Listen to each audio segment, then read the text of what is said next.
और बादशाह औरंगजेब के दरबार में रहन वाले काजी मुलाने ईरखालू मुतसबी लोग ਜਿਹੜੇ ਸ਼ਰ੍ਹਾ ਦੀਆਂ ਕੈਦਾਂ ਵਿੱਚ ਜਕੜੇ ਹੋਏ ਹਨ, ਉਹ ਰੋਜ਼ ਕੋਈ ਨਾ ਕੋਈ ਨਵਾਂ ਸ਼ੰਕਾ, ਕੋਈ ਨਾ ਕੋਈ ਸਵਾਲ ਬਾਬਾ ਜੀ 'ਤੇ ਖੜਾ ਕਰ ਦਿੰਦੇ ਹਨ। ਅਤੇ ਕਿਉਂਕਿ ਅੰਦਰ ਉਹਨਾਂ ਦੇ ਬੜੀ ਜੈਲਸ ਹੈ, ਬੜੀ ਈਰਖਾ ਹੈ, ਉਹ ਸਵਾਲ ਸਤਿਗੁਰੂ ਜੀ ਉੱਤੇ ਵੀ ਕਰਦੇ ਹਨ, ਗੁਰੂ ਨਾਨਕ ਦੇਵ ਜੀ ਬਾਰੇ, ਗੁਰਬਾਣੀ ਦੇ ਬਾਰੇ। ਉਹਨਾਂ ਈਰਖਾਲੂ ਲੋਕਾਂ ਨੂੰ ਬਾਬਾ ਰਾਮ ਰਾਏ ਜੀ ਐਸਾ ਉੱਤਰ ਦਿੰਦੇ ਹਨ ਵੀ ਉਹ ਨਿਰਉੱਤਰ ਹੋ ਜਾਂਦੇ ਹਨ, ਜਵਾਬ ਨਹੀਂ ਆਉਂਦਾ, ਫਿਰ ਦੁਬਾਰਾ ਕੁਸਕਣ ਜੋਗੇ ਨਹੀਂ ਰਹਿੰਦੇ। ਇੱਕ ਕਾਜੀ ਨੇ ਬਹੁਤ ਵੱਡਾ ਕਿੰਤੂ ਪਰੰਤੂ ਸਤਿਗੁਰੂ ਜੀ 'ਤੇ ਕੀਤਾ, ਗੁਰੂ ਨਾਨਕ ਦੇਵ ਜੀ ਮਹਾਰਾਜ ਉੱਤੇ। ਕਹਿਣ ਲੱਗਾ ਉਹਨਾਂ ਨੇ ਕੁਫਰ ਕੀਤਾ ਹੈ ਜੋ ਲੋਕਾਂ ਨੂੰ ਕੀਰਤਨ ਕਰਨਾ ਸਿਖਾਇਆ ਹੈ। ਕੀਰਤਨ ਕਰਕੇ ਤਾਂ ਬੰਦੇ ਦਾ ਮਨ ਸ਼ੈਤਾਨ ਹੋ ਜਾਂਦਾ ਹੈ, ਚੰਚਲ ਹੋ ਜਾਂਦਾ ਹੈ, ਸ਼ੈਤਾਨ ਉੱਥੇ ਆ ਕੇ ਵਸ ਜਾਂਦਾ ਜਿੱਥੇ ਕੀਰਤਨ ਹੁੰਦਾ ਹੈ। ਮਹਾਰਾਜ ਸੱਚੇ ਪਾਤਸ਼ਾਹ ਗੁਰੂ ਨਾਨਕ ਦੇਵ ਜੀ ਨੇ ਥਾਂ ਥਾਂ 'ਤੇ ਕੀਰਤਨ ਦੀ ਮਰਿਆਦਾ ਕਿਉਂ ਸ਼ੁਰੂ ਕੀਤੀ ਹੈ?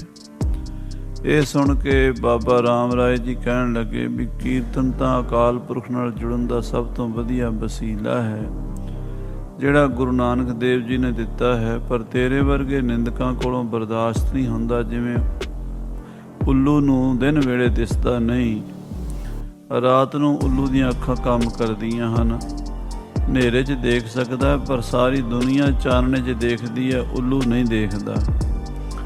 ਉੱਲੂ ਦੀ ਦ੍ਰਿਸ਼ਟੀ ਸੰਸਾਰੀ ਲੋਕਾਂ ਦੀ ਦ੍ਰਿਸ਼ਟੀ ਜਿਹੜੀ ਹੈ, ਸੰਸਾਰਗ੍ਰਸਤ ਲੋਕਾਂ ਦੀ, ਉਹ ਪੁੱਠੀ ਹੁੰਦੀ ਹੈ। ਉਹ ਪਰਮੇਸ਼ਰ ਉੱਤੇ, ਗੁਰੂ ਉੱਤੇ ਵੀ ਤਰਕਾਂ ਵਿਤਰਕਾਂ ਕਰਨ ਲੱਗ ਜਾਂਦੇ ਹਨ। ਬਾਬਾ ਰਾਮ ਰਾਏ ਜੀ ਨੇ ਬਚਨ ਕਰਤਾ ਵੀ ਜਿਹੜੀ ਜ਼ੁਬਾਨ ਨਾਲ ਤੂੰ ਗੁਰੂ ਨਾਨਕ ਸਾਹਿਬ ਦੀ ਨਿੰਦਾ ਕਰਦਾ, ਹੁਣ ਇਹਨਾਂ ਬੋਲ ਨਹੀਂ ਸਕੇਗਾ।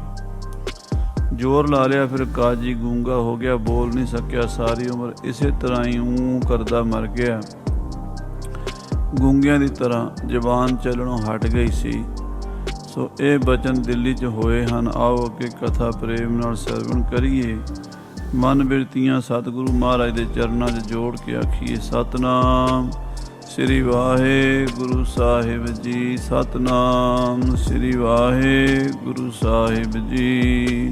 ਪੌਣ ਇੱਕ ਦਿਨ ਮਹਿ ਸਭਾ ਮਝਾਰ, ਫਿਰ ਇੱਕ ਦਿਨ ਬਾਦਸ਼ਾਹ ਦੀ ਕਚਹਿਰੀ ਵਿੱਚ ਆਇਓ ਸ਼੍ਰੀ ਹਰਿ ਰਾਏ ਕੁਮਾਰ। ਬਾਬਾ ਰਾਮ ਰਾਏ ਜੀ ਬਾਦਸ਼ਾਹ ਦੀ ਕਚਹਿਰੀ ਵਿੱਚ ਆਏ ਹਨ। ਸਾਦਰ ਬੈਠੇ ਸਭ ਹਿਨ ਮਾਹੂ, ਜਦੋਂ ਬਾਬਾ ਜੀ ਆਉਂਦੇ ਸਨ ਬਾਦਸ਼ਾਹ ਬੜੇ ਸਤਿਕਾਰ ਨਾਲ ਬਿਠਾਉਂਦਾ ਸੀ, ਕਿਉਂਕਿ ਬਾਬਾ ਜੀ ਦੀਆਂ ਪ੍ਰਤੱਖ ਕਰਾਮਾਤਾਂ ਦੇਖ ਕੇ ਬਾਦਸ਼ਾਹ ਨੂੰ ਪਤਾ ਲੱਗ ਗਿਆ ਸੀ ਵੀ ਇਹਨਾਂ ਦੇ ਨਾਲ ਕੋਈ ਪੂਰਾ ਪੈ ਨਹੀਂ ਸਕਦਾ।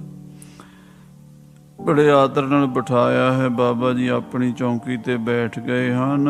ਖੇਲ ਹੈ ਚੌਪਰ ਚਾਹਿਓ ਸ਼ਾਹੂ, ਅੱਜ ਬਾਦਸ਼ਾਹ ਚੌਪੜ ਖੇਡਣਾ ਚਾਹੁੰਦਾ ਹੈ। ਚੌਪੜ ਦੀ ਖੇਡ ਸਾਧ ਸੰਗਤ ਜੀ ਹਿੰਦੁਸਤਾਨ ਵਿੱਚ ਬੜੀ ਪੁਰਾਣੀ ਖੇਡ ਹੈ। ਇਹ ਬਾਦਸ਼ਾਹ ਖੇਡਣਾ ਚਾਹੁੰਦਾ ਹੈ। ਮਹਿਦ ਖਿਲਾਰੀ ਨਿਕਟ ਬੁਲਾਏ, ਬਾਦਸ਼ਾਹ ਨੇ ਚੌਪੜ ਦੇ ਖਿਡਾਰੀ ਜਿਹੜੇ ਬੜੇ ਬੜੇ ਵਿਦਵਾਨ ਕਹਾਉਂਦੇ ਹਨ, ਕਿਉਂਕਿ ਚੌਪੜ ਤੇ ਸ਼ਤਰੰਜ, ਜਿਸ ਨੂੰ ਚੈਸ ਕਹਿੰਦੇ ਹਨ ਅੱਜ ਕੱਲ੍ਹ, ਇਹੋ ਜਿਹੀਆਂ ਗੇਮਾਂ ਹਨ ਵੀ ਕਈ ਸਾਲ ਵੀ ਕਹਿੰਦੇ ਚੱਲਦੀਆਂ ਰਹਿੰਦੀਆਂ ਹਨ। ਬੜੇ ਬੜੇ ਵਿਦਵਾਨ ਲੋਕ ਆਪਣੇ ਆਪਣੇ ਦਿਮਾਗ ਦੇ ਨਾਲ ਇਹ ਖੇਡਾਂ ਖੇਡਦੇ ਹਨ। ਚੌਪੜ ਦੀ ਖੇਡਣ ਵਾਲੇ ਜਿਹੜੇ ਵੱਡੇ ਖਿਡਾਰੀ ਸਨ, ਬਾਦਸ਼ਾਹ ਨੇ ਆਪਣੇ ਕੋਲ ਸੱਦ ਲਏ ਹਨ। ਸਭ ਤੇ ਜਿਤ ਹੈ ਜੇ ਦਾਵ ਲਗਾਏ, ਬਾਦਸ਼ਾਹ ਦੇ ਸਾਹਮਣੇ ਬੈਠ ਗਏ ਹਨ, ਸਾਰੇ ਦਾ ਪੇਚ ਕਰਦੇ ਹਨ। ਹਮ ਤੁਮ ਖੇਲ ਹੈ ਸਤਿਗੁਰ ਨੰਦ, ਤੇ ਬਾਬਾ ਰਾਮ ਰਾਏ ਜੀ ਨੂੰ ਬਾਦਸ਼ਾਹ ਕਹਿਣ ਲੱਗਾ, ਬਾਬਾ ਜੀ ਆਓ ਆਪਾਂ ਅੱਜ ਖੇਡੀਏ, ਸ਼ਤਰੰਜ ਖੇਡੀਏ, ਚੌਪੜ ਖੇਡੀਏ। ਦਾਵ ਲਗਾਏ ਬਿਲੰਦ, ਆਪੋ ਆਪਣੇ ਦਾ ਲਾਈਏ। ਤੁਸੀਂ ਵੀ ਆਪਣੀ ਵਿੱਦਿਆ ਦਾ ਪ੍ਰਗਟਾਵਾ ਕਰੋ। ਸੁਣਿਆ ਵੀ ਤੁਸੀਂ ਵੀ ਸ਼ਤਰੰਜ ਖੇਡ ਲੈਂਦੇ ਹੋ। ਤੁਹਾਡੇ ਪੜਦਾਦਾ ਜੀ ਗੁਰੂ ਹਰਗੋਬਿੰਦ ਸਾਹਿਬ ਵੀ ਕਹਿੰਦੇ ਬੜੇ ਵੱਡੇ ਖਿਡਾਰੀ ਸਨ। ਤੇ ਆਓ ਤੁਸੀਂ ਮੇਰੇ ਨਾਲ ਖੇਡੋ। ਸਨਮੁਖ ਗੁਰਸਤ ਔਰ ਪਤਸ਼ਾਹੂ, ਬਾਬਾ ਰਾਮ ਰਾਏ ਜੀ ਬਾਦਸ਼ਾਹ ਦੇ ਸਾਹਮਣੇ ਬੈਠ ਗਏ ਹਨ। ਆਨ ਵਿਛਾਇਓ ਚੰਪਰ ਮਾਹੂ, ਤੇ ਵਿੱਚ ਦੋਵਾਂ ਦੇ ਵਿਚਕਾਰ ਚੌਪੜ ਵਾਲਾ ਕੱਪੜਾ ਵਿਛਾਇਆ ਗਿਆ ਹੈ। 16 ਨਰਦਰੋ ਪਾਸੇ 3, 16 ਨਰਦਾਂ ਤੇ ਤਿੰਨ ਪਾਸੇ ਜਿਹੜੇ ਡਾਲੇ ਹੁੰਦੇ ਹਨ ਸੁੱਟਣ ਵਾਸਤੇ। ਲੱਗ ਜਵਾਹਰ ਕੰਚਨ ਭੀਨ, ਡਾਲੇ ਸੋਨੇ ਦੇ ਹਨ, ਵਿੱਚ ਉਹਨਾਂ ਦੇ ਹੀਰੇ ਮੋਤੀ ਜਵਾਹਰਾਤ ਜੜੇ ਹੋਏ ਹਨ। ਅਤ ਸੁੰਦਰ ਜੋ ਕਰੇ ਬਨਾਵਨ, ਬਾਦਸ਼ਾਹ ਦੇ ਸ਼ਤਰੰਜ ਦਾ ਜਾਂ ਬਾਦਸ਼ਾਹ ਦੇ ਚੌਪੜ ਦਾ ਬਣਾ ਵੱਖਰਾ ਹੀ ਹੈ। ਕਹਿੰਦੇ ਬੜੇ ਹੀ ਸੁੰਦਰ ਡਾਲੇ ਬਣਾਏ ਹੋਏ ਨੇ, ਵਿੱਚ ਚੂਨਾ ਪੰਨੇ ਸਬਜ਼ੇ ਹੀਰੇ ਮੋਤੀ ਜੜੇ ਹੋਏ ਹਨ। ਚੌਪਰ ਚਾਰੋ ਦਿਸ਼ਾ ਸੁਹਾਵਨ, ਔਰ ਚੌਪੜ ਦੇ ਚਾਰ ਪਾਸੇ ਪਲੜੇ ਹਨ, ਸੋਭਾ ਪਾਰੇ ਬੜੇ ਸੁੰਦਰ ਹਨ। ਪ੍ਰਥਮ ਕਲਾਹ ਲਗਾਇਓ ਸ਼ਾਹੂ, ਪ੍ਰਥਮ ਕਲਾਹ ਲਗਾਇਓ ਸ਼ਾਹੂ। ਪਹਿਲੇ ਹੀ ਬਾਜੀ ਬਾਦਸ਼ਾਹ ਨੇ ਲਾਈ ਹੈ। ਧਰਦੀ ਨਾਰ ਹਜ਼ਾਰ ਸਮਾਹੂ, 1000 ਰੁਪਈਆ ਰੱਖ ਦਿੱਤਾ। ਕਹਿੰਦਾ ਬਾਜੀ ਇੱਥੇ ਪੈਸੇ ਲਾਣੇ ਆ। ਕਹਿੰਦਾ ਬਾਬਾ ਜੀ ਕਹਿੰਦੇ ਵੀ ਅਸੀਂ ਜੂਆ ਖੇਡਣ ਤਾਂ ਨਹੀਂ ਆਏ, ਪਰ ਤੇਰੀ ਬਾਜੀ ਖੇਡ ਲਵਾਂਗੇ। ਬਾਦਸ਼ਾਹ ਕਹਿੰਦਾ ਜੀ ਖੇਡਣ ਦਾ ਮਜ਼ਾ ਤਾਂ ਹੀ ਆਉਂਦਾ ਜੇ ਕੁਛ ਲਾਈਏ ਤਾਂ, ਕਿਉਂਕਿ ਇਹ ਜਿਹੜੇ ਰਾਜੇ ਮਹਾਰਾਜੇ ਹੁੰਦੇ ਆ ਇਹਨਾਂ ਦਾ ਸਾਧ ਸੰਗਤ ਜੀ ਮਨ ਕਿਤੇ ਟਿਕਦਾ ਨਹੀਂ। ਮਨ ਮਾਇਆ ਦੇ ਵਿੱਚ ਹੀ ਘੁੰਮਦਾ ਰਹਿੰਦਾ ਹੈ। ਮਾਇਆ ਦੇ ਪਦਾਰਥ ਜਿੱਤਣੇ ਹਾਰਨੇ ਇੱਥੇ ਹੀ ਬਸ ਸਾਰਾ ਜੀਵਨ ਲਾ ਦਿੰਦੇ ਹਨ। ਸੋ ਬਾਦਸ਼ਾਹ ਨੇ 1000 ਸੋਨੇ ਦੀਆਂ ਮੋਹਰਾਂ ਲਾ ਦਿੱਤੀਆਂ ਹਨ। ਪਾਸੇ ਲੱਗੇ ਗੇਰ ਬੇਦੋ, ਬਾਬਾ ਰਾਮ ਰਾਏ ਜੀ ਅਤੇ ਬਾਦਸ਼ਾਹ ਆਮਣੇ ਸਾਹਮਣੇ ਪਾਸੇ ਗੇਰਨ ਲੱਗੇ ਹਨ, ਡਾਲੇ ਸੁੱਟਣ ਲੱਗੇ ਹਨ। ਕਹੇ ਗੁਰੂ ਸੁਤ ਪਰ ਹੈ ਸੋਇਉ, ਹਾਂ ਬਾਬਾ ਜੀ ਕਹਿੰਦੇ, ਬਾਬਾ ਰਾਮ ਰਾਏ ਜੀ ਜਿਹੜਾ ਪਾਸਾ ਬਾਬਾ ਜੀ ਸੁੱਟਣਾ ਚਾਹੁੰਦੇ ਉਹੀ ਨਿਕਲ ਆਉਂਦਾ। ਜੇ ਬਾਬਾ ਜੀ 3 ਕਹਿੰਦੇ ਤੇ 3 ਆ ਜਾਂਦਾ, ਜੇ ਬਾਬਾ ਜੀ 4 ਕਹਿੰਦੇ ਫਿਰ 4 ਆ ਜਾਂਦਾ, ਜੇ 6 ਕਹਿੰਦੇ 6 ਆ ਜਾਂਦਾ। ਜਿੰਨੇ ਬਾਬਾ ਜੀ ਬੋਲਦੇ ਉਹਨੇ ਹੀ ਸਾਧ ਸੰਗਤ ਜੀ ਪਾਸੇ ਦੇ ਉੱਤੇ ਉਹ ਡਾਲੇ ਦੇ ਉੱਤੇ ਆ ਜਾਂਦੇ ਹਨ। ਨਰਦ ਚਹਿ ਮਾਰੀ ਤਿਸ ਮਾਰਹਿ, ਜਿਹੜੀ ਨਰਦ ਬਾਬਾ ਜੀ ਮਾਰਨੀ ਚਾਹੁੰਦੇ ਉਹੀ 16 ਨਰਦਾਂ ਚੋਂ ਮਾਰ ਲੈਂਦੇ ਹਨ। ਜੋ ਚਹਿ ਰੱਖਨ ਤਿਸ ਹੈ ਉਬਾਰਹਿ, ਤੇ ਜਿਹਨੂੰ ਬਾਬਾ ਰਾਮ ਰਾਏ ਜੀ ਰੱਖਣਾ ਚਾਹੁੰਦੇ ਉਹਨੂੰ ਬਚਾ ਲੈਂਦੇ ਹਨ। ਇਮਨਿਜ 8 ਨਰਦ ਪਕਾਈ, ਏਦਾਂ ਬਾਬੇ ਰਾਮ ਰਾਏ ਜੀ ਨੇ ਆਪਣੀਆਂ 8 ਨਰਦਾਂ ਪੱਕੀਆਂ ਕਰ ਲਈਆਂ ਘਰ ਅੰਤਰ ਬਰ ਸਗਲ ਪੁਗਾਈ। ਤੇ ਆਪਣੇ ਘਰ 'ਚ ਪਹੁੰਚ ਗਏ। ਅਖੀਰਲਾ ਜਿਹੜਾ ਘਰ ਹੁੰਦਾ ਨਾ 16 ਨਰਦਾਂ ਤੋਂ ਬਾਅਦ ਉੱਥੇ ਪਹੁੰਚਣਾ ਹੁੰਦਾ ਹੈ। 8 ਨਰਦਾਂ ਬਾਬਾ ਜੀ ਨੇ ਆਪਣੀਆਂ ਪੂਰੀਆਂ ਕਰ ਲਈਆਂ ਤੇ ਟਿਕਾਣੇ 'ਚ ਪਹੁੰਚਾ ਦਿੱਤੀਆਂ ਆਪਣੇ ਘਰ ਵਿੱਚ। ਕਾਚੀ ਨਰਦ ਸ਼ਾਹ ਕੀ ਪਾਛੇ, ਪਿੱਛੇ ਬਾਦਸ਼ਾਹ ਦੀਆਂ ਕੱਚੀਆਂ ਰਹਿ ਗਈਆਂ 8 ਨਰਦਾਂ। ਲਈ ਦਿਨਾਰ ਜੀਤ ਕਰ ਆਛੇ, ਉਹ ਬਾਬਾ ਜੀ ਨੇ ਸਾਰੀਆਂ ਕੱਚੀਆਂ ਕਰਕੇ ਬਾਦਸ਼ਾਹ ਨੇ ਜਿਹੜੀ ਸ਼ਰਤ ਲਾਈ ਸੀ ਉਹ ਜਿੱਤ ਲਈ ਹੈ। ਜਪਿਓ ਸ਼ਾਹ ਪੁਨ ਜਗਮ ਹਜ਼ਾਰ, ਕਹਿੰਦੇ ਬਾਦਸ਼ਾਹ ਨੂੰ ਇਸ ਗੱਲ ਦਾ ਬੜਾ ਗੁੱਸਾ ਚੜ ਗਿਆ। ਬਾਦਸ਼ਾਹ ਚਿੱਪ ਖਾ ਗਿਆ ਵੀ ਮੇਰੀ ਬਾਬੇ ਰਾਮ ਰਾਏ ਨੇ ਹਰਾਤਾ ਮੈਨੂੰ, ਮੇਰੀ ਤਾਂ ਬੇਇੱਜ਼ਤੀ ਹੋ ਗਈ ਹੈ। ਚਿੜੇ ਹੋਏ ਬਾਦਸ਼ਾਹ ਨੇ ਪਹਿਲੇ ਨਾਲੋਂ ਦੁੱਗਣਾ ਮੁੱਲ ਪਾਤਾ ਵੀ 2000 ਦੀ ਸ਼ਰਤ ਲਾਤੀ। ਪਹਿਲਾਂ 1000 ਦੀ ਸੀ, ਬਾਬਾ ਜੀ ਨੇ ਜਿੱਤ ਲਈ ਤੇ ਕਹਿੰਦਾ ਦੁਬਾਰਾ ਫੇਰ ਲਾਵਾਂਗੇ। ਬਾਬਾ ਜੀ ਕਹਿੰਦੇ ਛੱਡ ਬਾਦਸ਼ਾਹ, ਇਹ ਜੂਆ ਖੇਡਣ ਵਿੱਚ ਸਾਨੂੰ ਕਿਉਂ ਫਸਾਈ ਜਾਂਦਾ? ਕਹਿੰਦਾ ਨਹੀਂ ਬਾਬਾ ਜੀ ਤੁਹਾਡੇ ਨਾਲ ਖੇਡਣ ਦਾ ਮਜ਼ਾ ਬੜਾ ਆਉਂਦਾ। ਤੇ ਬਾਦਸ਼ਾਹ ਨੇ ਆਪਣੇ ਕੋਲੋਂ ਆਪਣੀ ਮਰਜ਼ੀ ਨਾਲ ਹੀ 2000 ਦੀ ਸ਼ਰਤ ਕਹਿ ਦਿੱਤੀ ਹੈ। ਧਰ ਕਰ ਪਾਸੇ ਕਹੋ ਧਰ ਡਾਰ, ਹਾਂ ਕਹਿੰਦੇ ਪਾਸੇ ਪਰੇ ਧਰ ਕੇ ਡਾਲੇ ਸੁੱਟੇ ਹਨ। ਪੁਨ ਗੁਰ ਨੰਦਨ ਦੇਤ ਰੁੜਾਈ, ਬਾਬਾ ਜੀ ਇਦਾਂ ਹੱਥ ਦੇ ਵਿੱਚ ਲੈ ਕੇ ਡਾਲੇ ਰੋੜ ਦਿੰਦੇ ਹਨ। ਜਗ ਆਨਹਿ ਕਰ ਲਓ ਪਹੁੰਚਾਈ, ਕਹਿੰਦੇ 2 ਘਰ ਆ ਜਾਂਦੇ ਤੇ 2 ਘਰਾਂ 'ਚ ਅੱਗੇ ਨਰਦ ਚਲੀ ਜਾਂਦੀ ਹੈ। ਸ਼ਾਹ ਫੂਟ ਕਰ ਨਰਦ ਚਲਾਵੈ, ਤੇ ਬਾਦਸ਼ਾਹ ਨਰਦਾਂ ਵਿੱਚੋਂ ਪਾੜ ਕੇ ਚਲਾਉਂਦਾ, ਉਹਦੀਆਂ ਫੁੱਟ ਜਾਂਦੀਆਂ, ਕੱਚੀਆਂ ਰਹਿ ਜਾਂਦੀਆਂ ਹਨ। ਪਹੁੰਚ ਦੂਰ ਤੇ ਤਿਸ ਕੋ ਘਾਵੈ, ਬਾਬਾ ਜੀ ਦੀ ਨਰਦ ਉਹਦੀ ਨਰਦ ਨੂੰ ਮਾਰ ਲੈਂਦੀ ਹੈ। ਡਲ ਗੇਰਨ ਕੀ ਵਿਦਿਆ ਜੇਤੀ, ਜਿਹੜੀ ਡਾਲੇ ਪਾਸੇ ਸੁੱਟਣ ਦੀ ਵਿਦਿਆ ਹੈ। ਸ਼ਾਹ ਰਹਿਓ ਪਚ ਕੇ ਕਰ ਤੇਤੀ, ਬਾਦਸ਼ਾਹ ਨੇ ਸਾਰਾ ਜ਼ੋਰ ਲਾਇਆ ਆਪਣੇ ਵੱਲੋਂ ਡਾਲੇ ਸੁੱਟਣ ਦਾ, ਪਰ ਉਹਦਾ ਡਾਲਾ ਟਿਕਾਣੇ ਨਹੀਂ ਪਹੁੰਚਦਾ। ਤੇ ਬਾਬਾ ਜੀ ਜਦੋਂ ਵੀ ਡਾਲਾ ਸੁੱਟਦੇ ਨੇ ਟਿਕਾਣੇ ਤੇ ਕਈ ਘਰ ਮਾਰ ਲੈਂਦੇ ਹਨ। ਸਤਿਗੁਰ ਸੁਤ ਉਚਰਤ ਸੋ ਆਵੈ, ਤੇ ਬਾਬਾ ਰਾਮ ਰਾਏ ਜੀ ਜਿਹੜਾ ਵੀ ਕਹਿੰਦੇ ਨੇ ਓਨੇ ਹੀ ਨੰਬਰ ਦਾ ਡਾਲਾ ਆ ਜਾਂਦਾ। ਜੇ ਬਾਬਾ ਜੀ 2 ਕਹਿੰਦੇ ਤੇ 2, ਜੇ 4 ਕਹਿੰਦੇ 4, 6 ਕਹਿੰਦੇ 6। ਇਸ ਤਰ੍ਹਾਂ ਬਾਬਾ ਜੀ ਦੇ ਹਿਸਾਬ ਨਾਲ ਹੀ ਪਾਸੇ ਆਉਂਦੇ ਹਨ। ਚਹਿਓ ਦਾਵ ਨੌ ਰੰਗ ਨਹਿ ਪਾਵੈ। ਕਹਿੰਦੇ ਬਾਦਸ਼ਾਹ ਚਾਹੁੰਦਾ ਹੈ ਦਾ ਲਾਣਾ, ਪਰ ਬਾਬਾ ਰਾਮ ਰਾਏ ਜੀ ਨੂੰ ਹਰਾ ਨਹੀਂ ਸਕਦਾ। ਦਵਸ ਹੰਸਰ ਪੀ ਜੀਤ ਲਈ ਹੈ। 2000 ਮੋਹਰਾਂ ਜਿਹੜੀਆਂ ਬਾਦਸ਼ਾਹ ਨੇ ਦੂਜੇ ਦਾ ਤੇ ਲਾਈਆਂ ਸੀ, ਉਹ ਵੀ ਬਾਬਾ ਰਾਮ ਰਾਏ ਜੀ ਨੇ ਜਿੱਤ ਲਈਆਂ ਹਨ। ਸ਼ਾਹ ਚਪ ਹੈ ਪੁਨ ਹਾਰ ਭਈ ਹੈ। ਤੇ ਬਾਦਸ਼ਾਹ ਦੀ ਹਾਰ ਹੋ ਗਈ ਤੇ ਬਾਦਸ਼ਾਹ ਬੜੀ ਚਿੱਪ ਖਾਂਦਾ ਹੈ, ਗੁੱਸਾ ਮਹਿਸੂਸ ਕਰਦਾ ਹੈ। ਹਿੰਦੁਸਤਾਨ ਦਾ ਬਾਦਸ਼ਾਹ ਹੈ, ਕੋਈ ਮਾੜਾ ਮੋਟਾ ਬੰਦਾ ਵੀ ਹੋਵੇ, ਹੰਕਾਰ ਤਾਂ ਉਹਦੇ ਵਿੱਚ ਵੀ ਹੁੰਦਾ ਹੈ। ਆਪਣੀ ਹਾਰ ਮੰਨਣ ਨੂੰ ਕੋਈ ਰਾਜੀ ਨਹੀਂ ਹੁੰਦਾ। ਪਰ ਸਾਧ ਸੰਗਤ ਜੀ, ਇਹ ਗੁਰਸਿੱਖੀ ਦਾ ਹੀ ਮਾਰਗ ਹੈ। ਜਿੱਥੇ ਹਾਰ ਚੱਲੇ ਗੁਰਮੁਖ ਜਗ ਜੀਤਾ। ਜਿਹੜੇ ਹਾਰ ਜਾਂਦੇ ਉਹ ਜਿੱਤ ਜਾਂਦੇ, ਜਿਹੜੇ ਜਿੱਤਦੇ ਉਹ ਹਾਰ ਜਾਂਦੇ। ਸੰਸਾਰੀ ਲੋਕ ਜਿੱਤਣ ਦੀ ਕੋਸ਼ਿਸ਼ ਕਰਦੇ, ਹਾਰ ਜਾਂਦੇ ਆ। ਗੁਰਮੁਖਾਂ ਨੇ ਪਹਿਲਾਂ ਹੀ ਹਾਰ ਮੰਨੀ ਹੁੰਦੀ ਹੈ, ਉਹ ਜਿੱਤ ਜਾਂਦੇ। ਬਾਬਾ ਰਾਮ ਰਾਏ ਜੀ ਨੂੰ ਹਰਾਉਣ ਦੀ ਕੋਸ਼ਿਸ਼ ਬੜੀ ਕੀਤੀ। ਬਾਬੇ ਰਾਮ ਰਾਏ ਨਾਲ ਬੜੀਆਂ ਚਾਲਾਂ ਚੱਲੀਆਂ ਔਰੰਗਜ਼ੇਬ ਨੇ, ਪਰ ਉਹ ਬਾਬਾ ਜੀ ਨੂੰ ਹਰਾ ਨਹੀਂ ਸਕਿਆ। 3000 ਪੁਨ ਧਰ ਦੀਨਾਰ। ਤੀਜੀ ਵਾਰੀ ਤੀਜੀ ਬਾਜੀ ਫੇਰ ਔਰੰਗੇ ਨੇ ਲਾਤੀ। ਕਹਿਣ ਲੱਗਾ ਐਤਕੀ 3000 ਦੀ ਬਾਜੀ ਹੈ, ਮੈਂ 3000 ਦੀ ਮੋਹਰ ਦੀ ਬਾਜੀ ਲਾਂਦਾ ਹਾਂ। ਲੱਗੇ ਖੇਲ ਪੇ ਪਾਸੇ ਡਾਰ। ਫੇਰ ਖੇਡਣ ਲੱਗ ਪਏ। ਬਾਬਾ ਰਾਮ ਰਾਏ ਤੇ ਔਰੰਗਜ਼ੇਬ ਆਮਣੇ ਸਾਹਮਣੇ ਬੈਠੇ ਨੇ ਤੇ ਬਾਬਾ ਜੀ ਪਾਸਾ ਸੁੱਟਦੇ ਹਨ ਤੇ ਬਾਦਸ਼ਾਹ ਨੂੰ ਹਰਾ ਦਿੰਦੇ ਹਨ। ਦਾਵ ਤੀਸਰੋ ਪ੍ਰਥਮ ਸਮਾਨ। ਜਦੋਂ ਤੀਜਾ ਦਾ ਚੱਲਿਆ, ਤੀਜੀ ਗੇਮ ਚੱਲੀ ਹੈ, ਦੋ ਜਿਵੇਂ ਪਹਿਲਾਂ ਜਿੱਤੀਆਂ ਸਨ। ਜੀਤ ਲੀਨ ਕਰ ਕਹਿ ਤਿਸ ਹਾਨ। ਇਹ ਤੀਜੀ ਬਾਜੀ ਵੀ ਬਾਬਾ ਰਾਮ ਰਾਏ ਜੀ ਨੇ ਜਿੱਤ ਲਈ ਹੈ ਤੇ ਬਾਦਸ਼ਾਹ ਨੂੰ ਹਰਾ ਦਿੱਤਾ ਹੈ। ਖਸ਼ਟ ਸਹੰਸਰ ਜੀਤ ਜਬ ਲਈ। 6000 ਮੋਹਰ ਵੀ ਬਾਬਾ ਜੀ ਨੇ ਜਿੱਤ ਲਈ ਹੈ। 1000 ਪਹਿਲੀ ਬਾਜੀ ਦੀ, 2000 ਦੂਜੀ ਬਾਜੀ ਦੀ, 3000 ਤੀਜੀ ਬਾਜੀ ਦੀ ਸੀ। 6000 ਮੋਹਰਾਂ ਬਾਬਾ ਜੀ ਦੇ ਹਿੱਸੇ ਆ ਗਈਆਂ ਹਨ। ਅਦਕ ਸ਼ਾਹ ਕੇ ਮਨ ਚਪ ਭਈ। ਬਾਦਸ਼ਾਹ ਨੂੰ ਬੜੀ ਭਾਰੀ ਨਮੋਸ਼ੀ ਹੋਈ ਹੈ, ਬੜਾ ਗੁੱਸਾ ਵੀ ਚੜਿਆ ਹੈ, ਚਿੱਪ ਚੜ ਗਈ ਹੈ ਵੀ ਹੈਂ ਮੇਰੀ ਹਰ ਵਾਰੀ ਹਾਰ ਹੀ ਕਰੀ ਜੇਗਾ, ਬਾਬਾ ਮੈਨੂੰ ਹਰਾਈ ਜਾਂਦਾ ਹੈ। ਬਹਰੋ ਖਸ਼ਟ 1000 ਲਗਾਈ। ਬਾਦਸ਼ਾਹ ਨੇ ਫਿਰ 6000 ਮੋਹਰਾਂ ਦੀ ਬਾਜੀ ਲਾਈ ਹੈ। ਜਿਤੋ ਬੇਰ ਇੱਕ ਜਿੱਤੀ ਹਰਾਈ। ਜਿੰਨੀਆਂ ਪਹਿਲਾਂ ਸਾਧ ਸੰਗਤ ਜੀ ਇਹਨੇ ਜਿੱਤਣ ਦੀ ਹਰਾਈਆਂ ਸਨ ਮੋਹਰਾਂ, ਉਹਨੇ ਦੀ ਬਾਜੀ ਤਾਂ ਲਾਈ ਹੈ ਵੀ ਜੇ ਮੈਂ ਜਿੱਤ ਗਿਆ ਤੇ ਮੇਰੇ ਗਏ 6000 ਤਾਂ ਵਾਪਸ ਆ ਜਾਣਗੇ ਨਾ। ਪਹਿਲਾਂ ਦੇ ਬੈਠਾ ਤੇ ਫਿਰ ਮਨ ਵਿੱਚ ਗੁੱਸਾ ਖਾ ਕੇ ਵਾਪਸ ਲੈਣ ਦੇ ਲਈ ਚੌਥੀ ਬਾਜੀ ਲਾ ਦਿੱਤੀ। ਸਕਲ ਖਿਲਾਰੀ ਕਰਤ ਸਹਾਏ।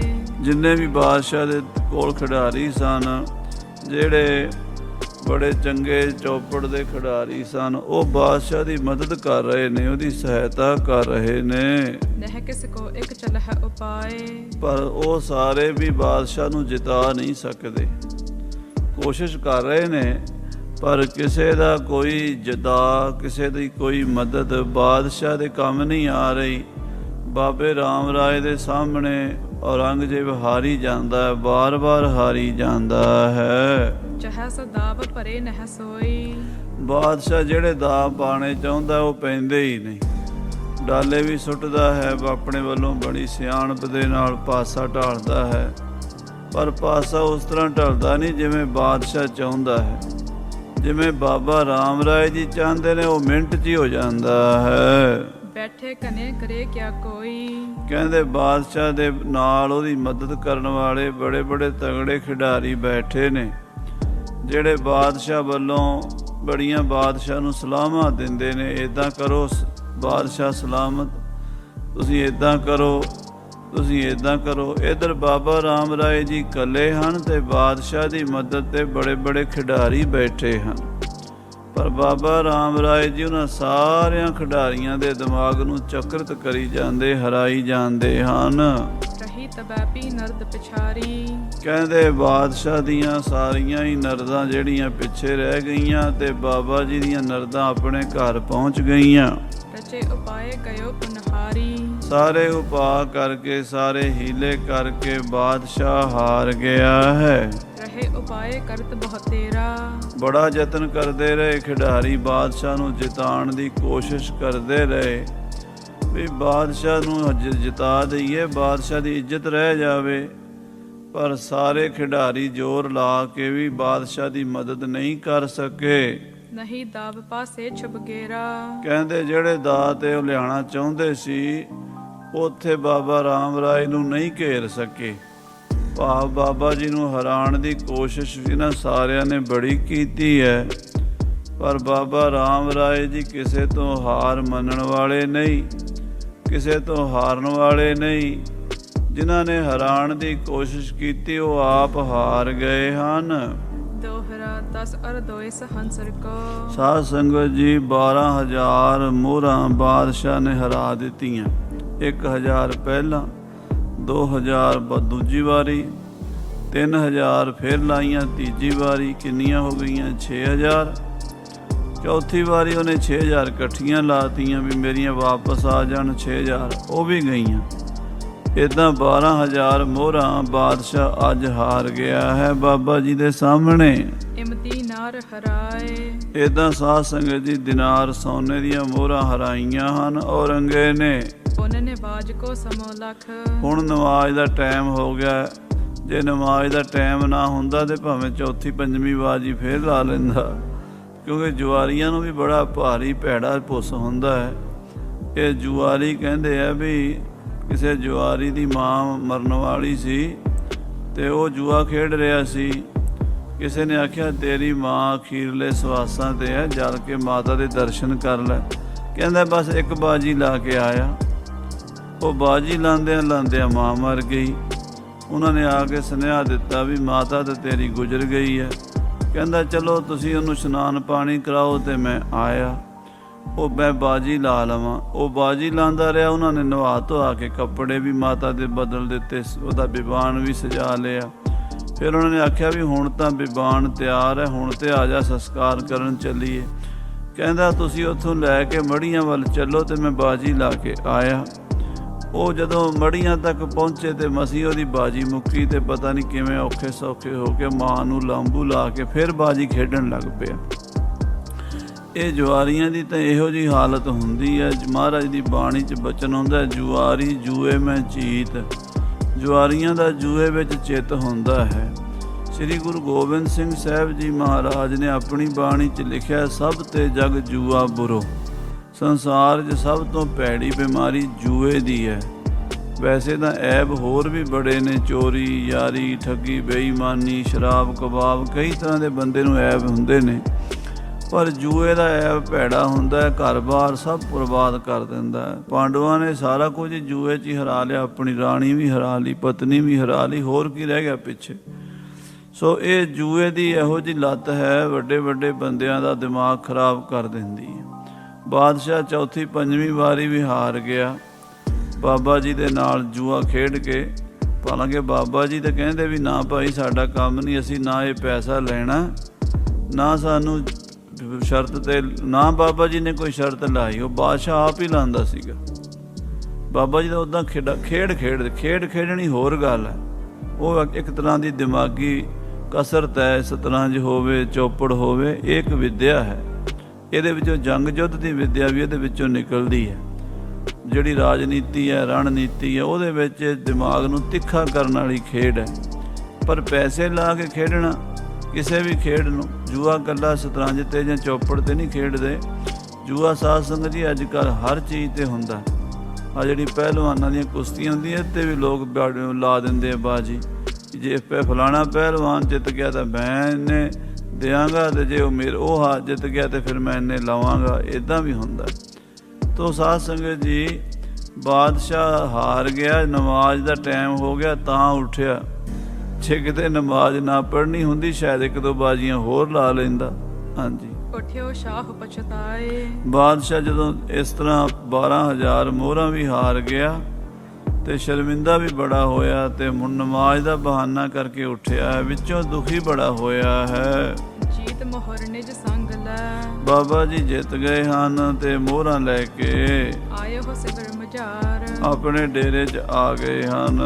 ਸਕਲ ਸਭਾ ਬਿਸਮਤ ਰਹੀ। ਸਾਰੀ ਬਾਦਸ਼ਾਹ ਦੀ ਕਚਹਿਰੀ ਹੈਰਾਨ ਬਈ ਅਸੀਂ ਅਸੀਂ ਬਾਦਸ਼ਾਹ ਨੂੰ ਜਿਤਾ ਨਹੀਂ ਸਕੇ, ਅਸੀਂ ਬਾਦਸ਼ਾਹ ਦੀ ਮਦਦ ਨਹੀਂ ਕਰ ਸਕੇ। ਇੱਕ ਛੋਟਾ ਜਿਹਾ ਮੁੰਡਾ, ਥੋੜ੍ਹੀ ਉਮਰ ਦਾ, ਬਾਬਾ ਰਾਮ ਰਾਏ ਜੀ ਬਾਦਸ਼ਾਹ ਨਾਲੋਂ ਬਹੁਤ ਛੋਟੀ ਉਮਰ ਦੇ ਸਨ, ਕਿਉਂਕਿ ਜਿਹੜਾ ਬਾਦਸ਼ਾਹ ਸੀ ਉਹਦਾ ਜਨਮ 1618 ਵਿੱਚ ਹੋਇਆ ਸੀਗਾ ਤੇ ਗੁਰੂ ਹਰਿਰਾਏ ਸਾਹਿਬ ਜੀ ਦਾ ਜਨਮ 1630 'ਚ ਹੋਇਆ ਸੀ ਤੇ ਬਾਬਾ ਰਾਮ ਰਾਏ ਜੀ ਉਹਨਾਂ ਦੇ ਅੱਗੋਂ ਪੁੱਤਰ ਹਨ। ਬਾਦਸ਼ਾਹ ਤਾਂ ਗੁਰੂ ਸਾਹਿਬ ਹਰਿਰਾਏ ਸਾਹਿਬ ਤੋਂ ਵੀ 12 ਸਾਲ ਉਮਰ 'ਚ ਵੱਡਾ ਹੈ, ਪਿਤਾ ਜੀ ਨਾਲੋਂ ਵੀ ਵੱਡਾ। ਇਸ ਕਰਕੇ ਬਾਬਾ ਜੀ ਦਾ ਤੇ ਬਾਦਸ਼ਾਹ ਦੀ ਉਮਰ ਦਾ ਬਹੁਤ ਲੰਮਾ ਚੌੜਾ ਫਰਕ ਹੈ। ਬਾਬਾ ਜੀ 13, 14, 15 ਸਾਲ ਦੇ ਨੇ ਤੇ ਬਾਦਸ਼ਾਹ 40, 45 ਸਾਲ ਦਾ ਹੈ। ਪਰ ਬਾਬਾ ਜੀ ਦੇ ਸਾਹਮਣੇ ਹਾਰ ਗਿਆ ਔਰੰਗਾ, ਇਸ ਕਰਕੇ ਮਨ ਵਿੱਚ ਬੜੀ ਨਮੋਸ਼ੀ ਹੋਈ ਤੇ ਗਲਤੀ ਵੀ ਉਹਦੀ ਆਪਣੀ ਹੈ। ਆਪ ਹੀ ਉਹਨੇ ਕਿਹਾ ਸੀ ਬਾਜੀ ਲਾਣੀ, ਬਾਬਾ ਜੀ ਤਾਂ ਕਹਿੰਦੇ ਅਸੀਂ ਲਾਉਂਦੇ ਹੀ ਨਹੀਂ, ਅਸੀਂ ਤਾਂ ਇਹ ਖੇਡਾਂ 'ਚ ਪੈਂਦੇ ਹੀ ਨਹੀਂ। ਪਰ ਜਦੋਂ ਕੋਈ ਵੰਗਾਰ ਹੀ ਦਵੇ ਵੀ ਆਓ ਖੇਡੋ ਜ਼ਰੂਰੀ ਹੈ, ਫਿਰ ਬਚਨ ਮੰਨਣਾ ਪੈਂਦਾ ਹੈ। ਪਰ ਬਾਬਾ ਜੀ ਦੇ ਸਾਹਮਣੇ ਔਰੰਗੇ ਦੀ ਹਾਰ ਹੋਈ ਹੈ, ਜਿੱਤ ਨਹੀਂ ਸਕਿਆ। ਰਹੀ ਸ਼ਾਹ ਕੀ ਹਾਰ, ਬਾਦਸ਼ਾਹ ਦੀ ਹਾਰ ਹੋ ਗਈ। ਕਵ ਸੰਤੋਖ ਸਿੰਘ ਸਭ ਨਹੀਂ, ਕਵੀ ਰਾਜ ਭਾਈ ਸੰਤੋਖ ਸਿੰਘ ਸਾਹਿਬ ਜੀ ਇਸ ਕਥਾ ਨੂੰ ਇੱਥੇ ਲਿਖਦੇ ਹਨ। ਲਖਿਓ ਨਾ ਇਨ ਸਮਾਨ, ਕਹਿੰਦੇ ਸਾਰਿਆਂ ਨੂੰ, ਜਿੰਨੇ ਵੀ ਦਰਬਾਰੀ ਸਨ, ਸਾਰਿਆਂ ਨੂੰ ਪਤਾ ਲੱਗ ਗਿਆ ਵੀ ਬਾਬੇ ਰਾਮ ਰਾਏ ਵਰਗਾ ਕੋਈ ਸਾਡੇ 'ਚ ਹੈ ਨਹੀਂ। ਉਹਨਾਂ ਨੂੰ ਅੰਦਰੋਂ ਮਹਿਸੂਸ ਹੋ ਗਿਆ। ਕਾਜ਼ੀਆਂ ਨੂੰ, ਮੁਲਾਣਿਆਂ ਨੂੰ, ਪੀਰਾਂ ਫਕੀਰਾਂ ਨੂੰ, ਬਾਦਸ਼ਾਹ ਦੇ ਜਿੰਨੇ ਦਰਬਾਰੀ ਸੀਗੇ, ਉਹਨਾਂ ਸਾਰਿਆਂ ਨੂੰ ਇੰਨਾ ਕੁ ਅਹਿਸਾਸ ਤਾਂ ਹੋ ਗਿਆ ਵੀ ਅਸੀਂ ਜਿੰਨਾ ਮਰਜ਼ੀ ਜ਼ੋਰ ਲਾ ਲਈਏ, ਗੁਰੂ ਦੇ ਪੁੱਤਰ ਬਾਬੇ ਰਾਮ ਰਾਏ ਨੂੰ ਅਸੀਂ ਮਾਤ ਨਹੀਂ ਦੇ ਸਕਦੇ, ਹਰਾ ਨਹੀਂ ਸਕਦੇ।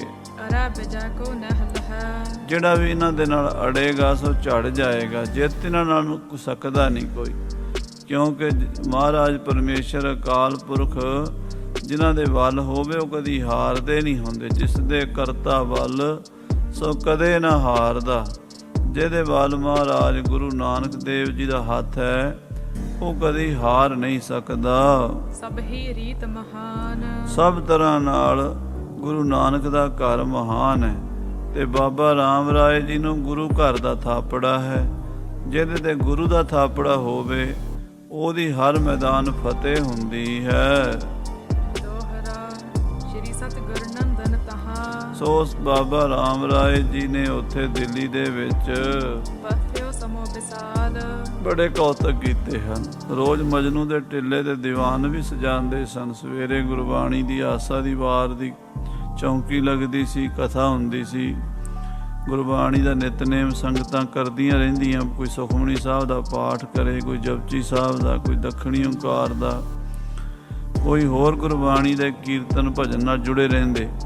ਸ਼ਾਮ ਨੂੰ ਵੀ ਰਹਿਰਾਸ ਦਾ ਪਾਠ ਹੁੰਦਾ। ਬਾਬਾ ਰਾਮ ਰਾਏ ਜੀ ਸੰਗਤ 'ਚ ਬਹਿ ਕੇ ਨਿਤਨੇਮ ਵੀ ਸੁਣਦੇ, ਕੀਰਤਨ ਵੀ ਸੁਣਦੇ ਤੇ ਨਾਲ ਬਾਬਾ ਜੀ ਬਾਦਸ਼ਾਹ ਦੀ ਕਚਹਿਰੀ ਵਿੱਚ ਜਾ ਕੇ ਰੋਜ਼ ਕੋਈ ਨਾ ਕੋਈ ਕੌਤਕ ਵੀ ਨਵੇਂ ਤੋਂ ਨਵਾਂ ਦਿਖਾਉਂਦੇ ਸਨ।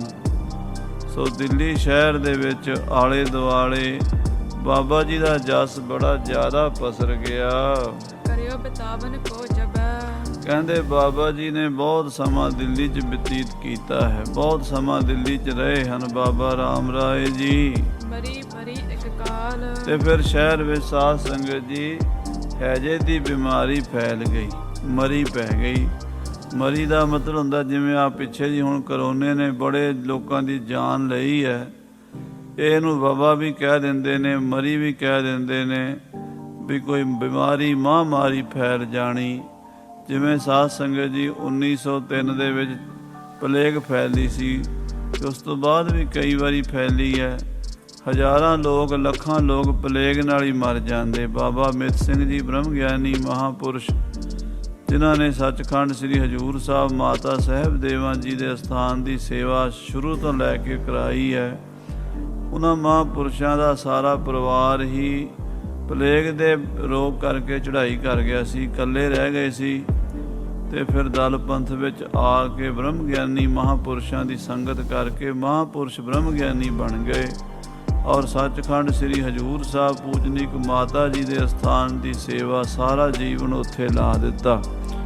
ਸੋ ਇਸ ਤਰ੍ਹਾਂ ਜਿਹੜੇ ਰੋਗ ਫੈਲਦੇ ਹਨ ਉਹਦੇ ਨਾਲ ਕਈ ਵਾਰੀ ਪਰਿਵਾਰਾਂ ਦੇ ਪਰਿਵਾਰ ਖਤਮ ਹੋ ਜਾਂਦੇ। ਦਿੱਲੀ 'ਚ ਹੈਜੇ ਦੀ ਬਿਮਾਰੀ ਫੈਲੀ, ਫਿਰ ਚੇਚਕ ਦੀ ਫੈਲੀ। ਜਦੋਂ ਹੈਜੇ ਦੀ ਬਿਮਾਰੀ ਫੈਲੀ ਤੇ ਬਾਬਾ ਰਾਮ ਰਾਏ ਜੀ ਦਿੱਲੀ ਸਨ। ਜਦੋਂ ਚੇਚਕ ਦੀ ਫੈਲੀ ਉਦੋਂ 8ਵੇਂ ਪਾਤਸ਼ਾਹ ਦਿੱਲੀ ਸਨ। ਸੋ ਇਹ ਕਥਾ ਅੱਗੇ ਆਪਾਂ ਸਰਵਣ ਕਰਾਂਗੇ। ਸਮੇਂ ਦੇ ਲਿਹਾਜ਼ ਨਾਲ ਸਮਾਪਤੀ ਹੈ। ਸੋ ਇੱਥੇ ਅਗਲੇ ਪ੍ਰਕਰਣ ਵਿੱਚ ਹੈਜੇ ਦੀ ਬਿਮਾਰੀ ਕਿਵੇਂ ਹਟਾਈ ਸੀ ਤੇ ਬੱਦਲਾਂ ਦੀ ਛਾਂ ਕਿਵੇਂ ਕੀਤੀ ਸੀ ਉਹ ਕਥਾ ਆਪਾਂ ਸਰਵਣ ਕਰਾਂਗੇ ਜੀ। ਸਮੇਂ ਦੇ ਲਿਹਾਜ਼ ਨਾਲ ਸਮਾਪਤੀ ਹੈ।